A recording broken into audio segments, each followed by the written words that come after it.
সারা দেশে আগামী ২৪ ঘন্টায় দিন ও রাতের তাপমাত্রা সামান্য কমতে পারে বলে জানিয়েছে আবহাওয়া অধিদপ্তর।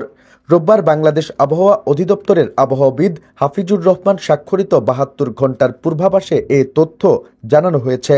আবহাওয়া অফিস জানায়, আগামী ২৪ ঘন্টায় অস্থায়ীভাবে আংশিক মেঘলা আকাশ সহ সারা দেশের আবহাওয়া শুষ্ক থাকতে পারে।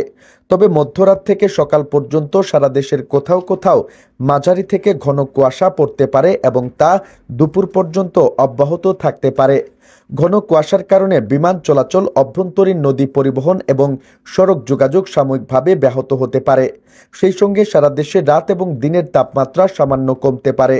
সোমবার সকাল ৯টা থেকে পরবর্তী ২৪ ঘন্টার পূর্বাভাসে বলা হয়েছে, অস্থায়ীভাবে আংশিক মেঘলা আকাশ সহ সারা দেশের আবহাওয়া শুষ্ক থাকতে পারে। শেষ রাত থেকে সকাল পর্যন্ত সারা দেশের কোথাও কোথাও হালকা থেকে মাঝারি ধরনের কুয়াশা পড়তে পারে। সেই সঙ্গে সারা দেশে রাতের তাপমাত্রা ১ থেকে ২ ডিগ্রি সেলসিয়াস হ্রাস পেতে পারে এবং দিনের তাপমাত্রা সামান্য হ্রাস পেতে পারে। মঙ্গলবার সকাল ৯টা থেকে পরবর্তী ২৪ ঘন্টার পূর্বাভাসে বলা হয়েছে, অস্থায়ীভাবে আংশিক মেঘলা আকাশ সহ সারা দেশের আবহাওয়া শুষ্ক থাকতে পারে।